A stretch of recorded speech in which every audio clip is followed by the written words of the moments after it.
गया जी ना।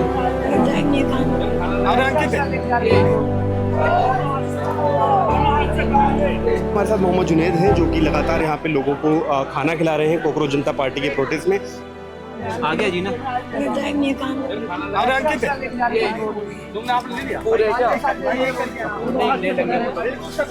आंखों में नींद नजर आ रही है। मैं नींद इसलिए नज़र आ रही है, मैं रात में सो नहीं पाया यहाँ पे क्योंकि यहीं पे रुके थे आप रात को? हाँ, नींद सही से आ नहीं पाई। सड़क भी क्योंकि पूरा धूप में गर्मी में गर्म थी, तो मुश्किल से 1-2 घंटा शायद मैं सो पाया हूँगा। दोपहर में ये सेब बांट रहे थे, अब ये खाना खिला रहे हैं। कि क्या कहाँ से आपको मोटिवेशन मिला है?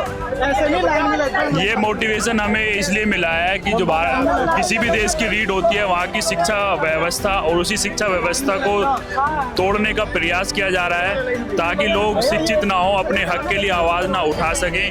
हम सारे कोकरोच, सारे जैन जी इसीलिए यहाँ पर इकट्ठा हुए हैं, भारत की शिक्षा व्यवस्था में सुधार हो, और इसके लिए लगातार आप देख ही रहे हैं हम निरंतर यहाँ पर कार्य भी कर रहे हैं ताकि हमारे यहाँ आने वाले भाइयों को कोई भी समस्या का सामना ना करे। लगातार पानी डिस्ट्रीब्यूट किया जा रहा है, और फ्रूटी हमने दोपहर में फ्रूटी और दूध की बोतलें भी, कई प्रकार के सेब भी बांटे थे। हम सबका यही प्रयास है सबको समय पर खाना मिले ताकि हम सामूहिक रूप से जो ये आंदोलन चल रहा है उसको, और जो हमारी मुख्य मांग है धर्मेंद्र प्रधान जो है शिक्षा मंत्री इस्तीफा दे। आपसे क्या बात कर रहे हैं, आप क्या कह रहे हैं?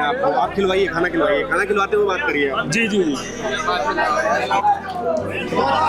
दोनों हाथ से पकड़िए खाने को।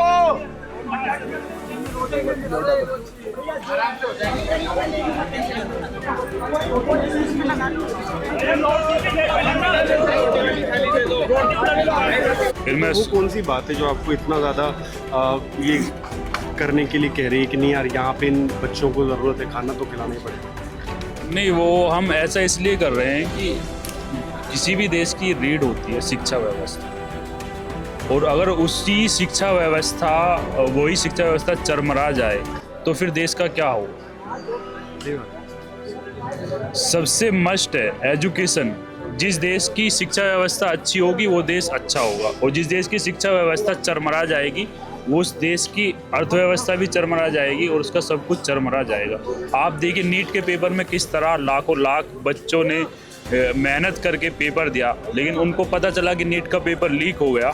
गांव के गरीब मजदूर किसान लोग किस तरीके से अपने खेत को बेचकर, अपने मकान को गिरवी रखकर, अपने खेत को गिरवी रखकर, ये बातें हैं जो आपको दर्द देती हैं कि नहीं जी जी ये गलत जी। नहीं, आप जाकर पूछिए उन लोगों से जिन 14, 15, 16 लोगों ने आत्महत्या की है, उनके माँ बाप पर क्या गुजर रही है। एक को इसलिए लगा कि नहीं यहाँ मेरे को आना चाहिए। जी जी बिल्कुल। तो आप कैसे मैनेज कर रहे हैं चीज़ें? क्या आप खुद खाना लेके आ रहे हैं अपने? जो हम सब मिलके कर रहे हैं, सभी जो लोग हैं यहाँ पर, जितने भी लोग हैं सभी आपस में भाई मिलकर कर रहे हैं, जिस पे जितना संभव होता है वो सारे मिलकर हेल्प कर रहे हैं, खाना भी बांट रहे हैं। इस वक्त काफ़ी डिस्कशन में है जी जी। आप यहाँ बैठे हुए हैं और आप मुसलमान भी हैं, और लोगों को ये लगता है कि मतलब क्योंकि पहले भी प्रोटेस्ट हुए हैं अलग अलग दौर में, शाहीन बाग को लेकर एक प्रोटेस्ट हुआ था, CAA का जो आंदोलन था उसके बाद, और जो देश में पॉलिटिक्स बन गई है, धर्म की राजनीति, मुसलमानों को लेकर जिस तरह की बातें की जाती रही हैं, उसके बाद काफ़ी डिस्कशन हो रहा है। मैं ये समझता हूँ कि यहाँ पर धर्म जैसा तो कोई मुद्दा नहीं है, क्योंकि जो बच्चे पढ़ रहे हैं वो किसी भी धर्म, जाति या समुदाय के लोग नहीं हैं, वो सब भारतवासी हैं। ये देश विभिन्नताओं में एकता का देश है। यहाँ पर भिन्न भिन्न जातियों के लोग रहते हैं, भिन्न भिन्न धर्म के, भिन्न भिन्न संप्रदाय के लोग रहते हैं, और यहाँ पर थोड़ी थोड़ी दूर पर ही बोलियां बदल जाती हैं, थोड़ी थोड़ी दूर पर ही हमारी भाषाएं बदल जाती हैं। तो उन्हीं विविधताओं की एकता को लेकर ये हमारा देश है, और इस देश की जो मिट्टी है उसमें मोहब्बत है। यहाँ पर नफरत ज़्यादा दिन नहीं टिक सकती। खाना खिला रहे हैं यहाँ बैठ के, लोग आपसे क्या कह रहे हैं आके, आपको किस तरह से बातें कर रहे हैं आप? वो बोल रहे हैं कि आप बहुत अच्छा कार्य कर रहे हैं, बहुत अच्छा लग रहा है हमें देखकर, लोगों को पानी पिला रहे हैं, लोगों को खाना खिला रहे हैं, उनकी लगातार ध्यान भी रख रहे हैं। किसी को कोई भी समस्या होती है हम प्रयास करते हैं कि तुरंत उसका समाधान किया जाए, किसी भी प्रकार की कोई भी समस्या उत्पन्न होती है, चाहे वो खाने की हो, पानी। आते रहे हैं इससे पहले? जी, बीजेपी के अलावा भी आप प्रोटेस्ट में हिस्सा रहे हैं? इससे पहले में हम किसान आंदोलन में भी लगातार सक्रिय रूप से हमने भूमिका निभाई। वहाँ भी हम सड़कों पर ही सोते थे, वहाँ भी हमारी जायज़ मांग थी। जो तीन काले कानून कृषि के आए थे, हमने उसके लिए लगातार संघर्ष किया 1 साल से भी अधिक तक। बहुत ही बड़े दुर्भाग्य की बात है, 700 से भी अधिक हमारे बीच के किसान हमारे बीच में नहीं रहे, बहुत ही दुखद है। लेकिन अंततः हमारी जीत हुई और सरकार को झुकना पड़ा था। और यहाँ भी निश्चित रूप से हम लगातार संघर्ष करते रहेंगे। और जब तक धर्मेंद्र प्रधान, जिसने हमारी शिक्षा व्यवस्था को ठप करने का प्रयास किया है, हम लगातार प्रयत्न कर रहे हैं कि शिक्षा मंत्री जी आप अपनी अकाउंटेबिलिटी लीजिए और इस्तीफा दीजिए, प्लीज इस्तीफा दीजिए। आपसे नहीं हो पा रहा। दे देंगे इस्तीफा, उसके बाद क्या होगा? उसके बाद इस्तीफा दे देंगे और कोई नया व्यक्ति आएगा। कम से दबाव बढ़ेगा, सरकार के ऊपर दबाव बढ़ेगा कि हाँ, हमसे गलतियां हुई हैं। इस्तीफा सॉल्यूशन है? इस्तीफा सॉल्यूशन है। सरकार के ऊपर दबाव जाएगा कि हमसे गलती हुई है, कम से कम अकाउंटेबिलिटी तो लीजिए कि हमसे गलती हो रही है। जब तक आप ये एक्सेप्ट ही नहीं करेंगे हमसे गलती हो रही है, तब तक चीज़ें कैसे सही होंगी? आप जब नीट का पेपर लीक हो गया, आप लगातार री एग्ज़ाम की भी कॉल दे दिया बच्चों को, उसके बाद भी कह रहे हैं कि नहीं कुछ नहीं हुआ, बस कुछ क्वेश्चन लीक हुए हैं, यही बोलते रहे, लगातार भ्रमित करते रहे। अकाउंटेबिलिटी तो लीजिए, गलती को स्वीकार तो करिए। आपको क्या लगता है नीट के अलावा भी और कौन से ज़रूरी मुद्दे हैं जिनके ऊपर बात होनी चाहिए?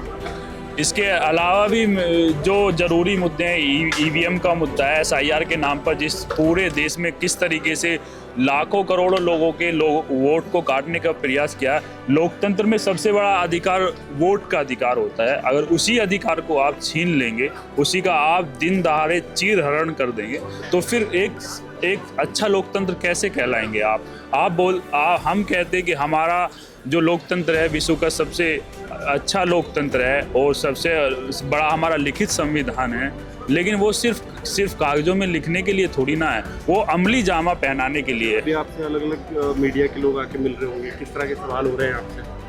वो कुछ लोग अच्छे लोग भी हैं, लेकिन कुछ लोग मुद्दों को डाइवर्ट करने का प्रयास कर रहे हैं। वो क्या पूछ रहे हैं? वो मैं अभी एक आए थे चैनल वाले, मेरा तो हुलिये से ही पता चल रहा है कि मैं किसी धर्म, जाति और समुदाय से बिलोंग करता हूं, लेकिन जो दूसरे लोग हैं जिनको आप आसानी से पहचान नहीं सकते, वो सबसे पहले ये सवाल कर रहे थे आपका नाम क्या है? हाँ, नहीं, जो दूसरे लोग थे, तो आप उनसे नाम क्यों जानना चाह रहे हैं? आप उनसे ये क्यों नहीं जानना चाह रहे कि आपका मुद्दा क्या है? नाम पूछ के आप ये पहचान करने की कोशिश कर रहे हैं कि आपका धर्म पता लग जाए या आपकी जाति पता लग जाए। हाँ, अगर आप हिंदू हैं तो आपने अपना नाम अगर सुमित बता दे तो आगे पूछेंगे कि सुमित पूरा नाम बताइए, सुमित ठाकुर नाम है, सुमित जाटव नाम। भाई, आप नाम से क्या करना है? आप किन मुद्दों को लेकर यहाँ पर आए हैं, आप उन पे सवाल कीजिए। क्यों आप भ्रमित कर रहे हैं? कब तक लोगों को हिंदू मुस्लिम की राजनीति में उलझा कर रखिएगा? कब तक देश को भ्रमित करके रखिएगा? लेकिन इस देश का युवा और इस देश के कॉकरोच अब जान चुके हैं कि हिंदू मुस्लिम की राजनीति, जात पात की राजनीति, नफरत की राजनीति अब अधिक दिन चलने वाली नहीं है। और लगातार इसके लिए अब युवा जागरूक हो रहे हैं और अपने अधिकारों को पहचान रहे हैं। लोग शिक्षित होकर अपने हकों की आवाज़ को बुलंद ना कर सके, सरकार से सवाल ना कर सकें और अच्छी चिकित्सा, अच्छी शिक्षा पर सवाल ना करें। सरकार का यही प्रयास है कि लोगों को अनपढ़, जाहिल बनाए रखा जाए और शिक्षा व्यवस्था को पूरी तरीके से चौपट करने का प्रयास किया जा रहा है। कई 90,000 से भी अधिक स्कूलों को बंद हुए सरकारी स्कूल, और जो भी अब सरकारी स्कूल चल रहे हैं उसमें भी कितने शिक्षक होने चाहिए और कितने शिक्षक हैं। एक अपना इंट्रोडक्शन दे दें, आप क्या करते हैं? मेरा नाम मोहम्मद जुनैद है और मैं पेशे से एक वकील हूँ। और मैं सामाजिक कार्यों, मेरी जो रुचि है सबसे अधिक, मैं सामाजिक कार्यों में बढ़ चढ़कर हिस्सा लेता रहता हूँ। हमारे साथ मोहम्मद जुनैद हैं, जो कि जब हमने पहली बार इनको देखा तो ये बहुत सारे नौजवानों को खाना खिला रहे थे, जो कि कोकरोच जनता पार्टी के प्रोटेस्ट पे जंतर मंतर पर आज रात यहीं सोने वाले हैं। जुनैद जैसे कई लोग हैं जो यहाँ पर इस तरह की सेवाएं दे रहे हैं और उनका ये कहना है कि ये जो सेवा है वो निस्वार्थ दे रहे हैं, उनका इसके पीछे कोई भी मकसद नहीं है, वो सिर्फ इसलिए ऐसा करना चाहते हैं ताकि जो लोग देश को सुधारने की बात कर रहे हैं उनकी कुछ तो मदद की जा सके। आप ये वीडियो मकतूब मीडिया पर देख रहे थे, बहुत बहुत शुक्रिया।